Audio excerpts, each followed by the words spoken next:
Hello and welcome to the How to Travel Vegan podcast. I'm your host, Tom Simak, and today we're running through some vegan travel hacks.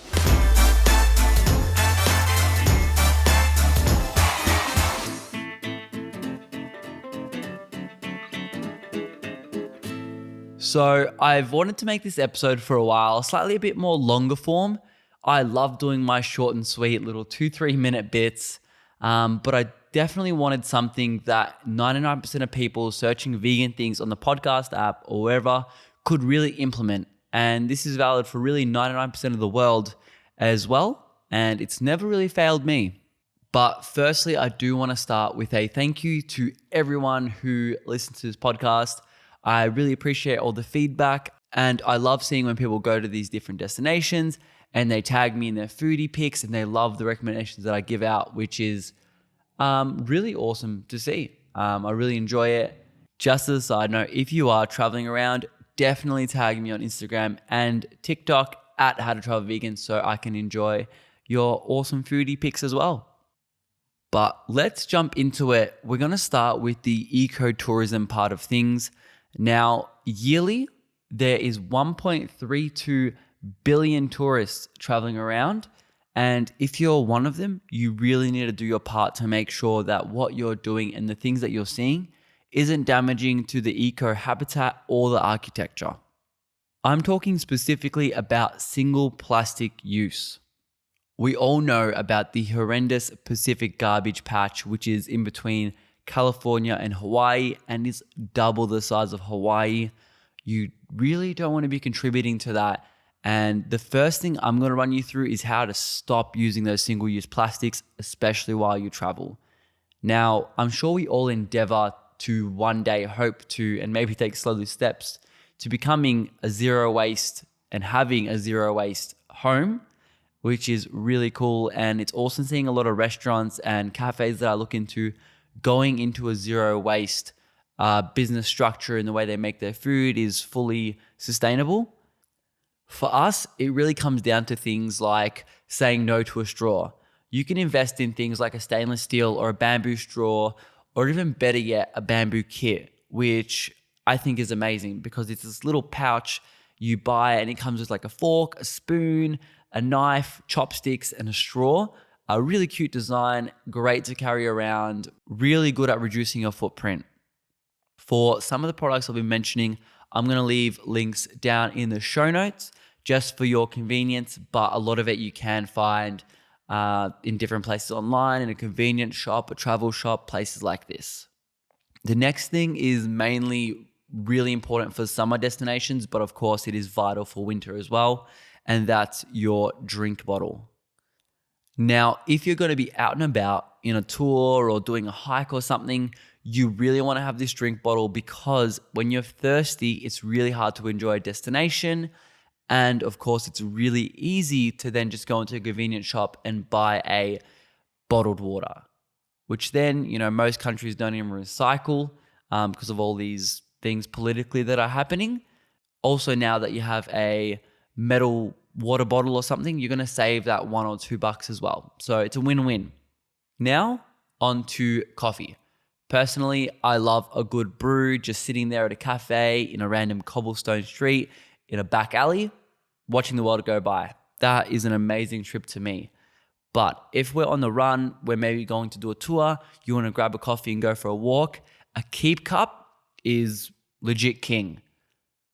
If you haven't heard of a keep cup, you're welcome because I'm about to change your coffee game. Now, the mistake that I made with the Keep Cup was I bought a really cool looking one. It's a camera lens, but the thing is, it's not very ergonomic. It doesn't function like I want it to function. I want something that can't spill, which is what I'm going to recommend. An insulated travel coffee cup. How amazing does that sound?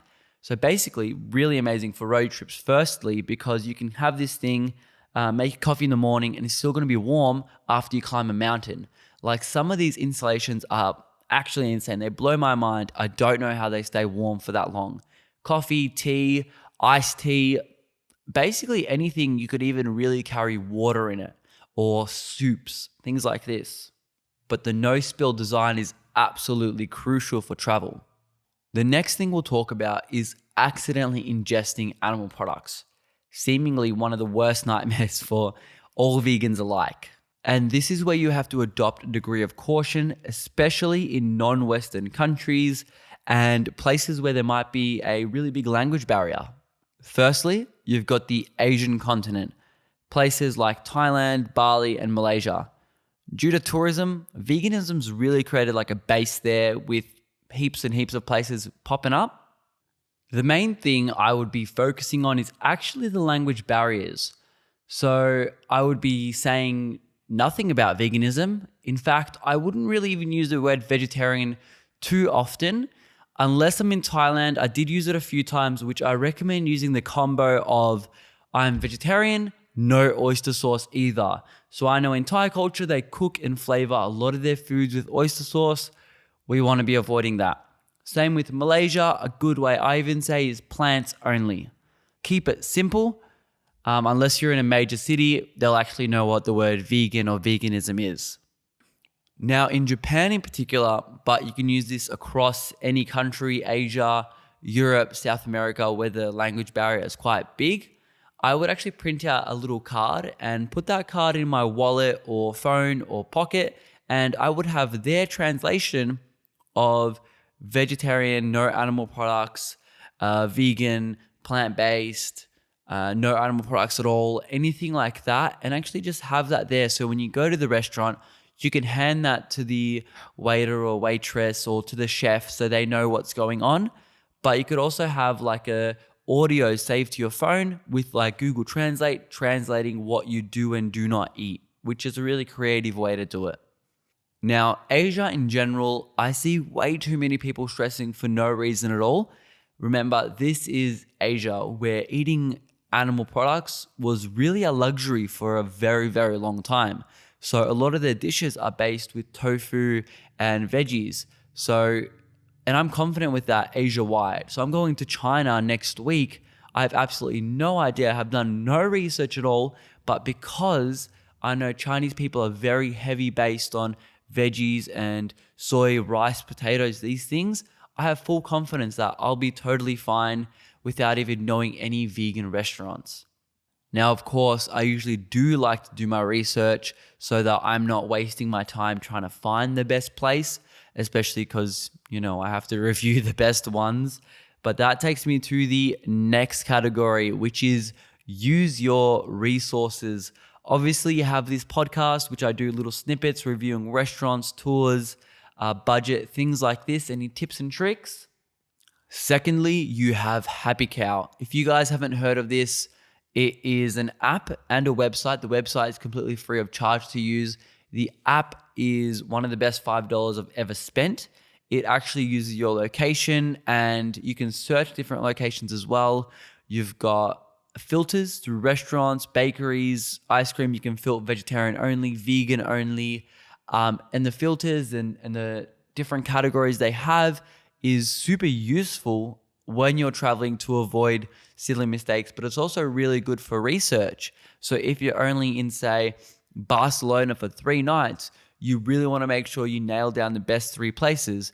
First thing you'll do is go to my podcast about Barcelona to find the best 3 places that interest you, and maybe go on Happy Cow or go read a blogger that will give you more information on the topic if you want a more, comprehensive idea of a certain place.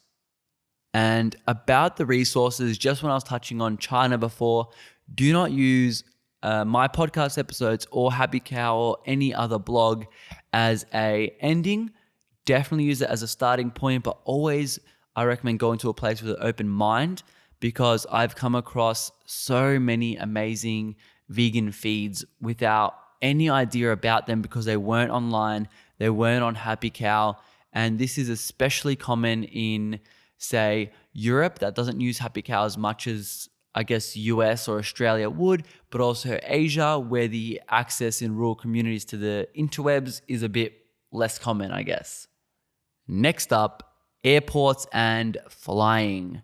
This can seem scary because not only are you potentially going to an unfamiliar place, but you're getting there in a way that constricts what and where you can eat. being a plane. I'm here to soothe that pain. There is no airport in the world that will have 0 vegan options, even if you get a bag of nuts.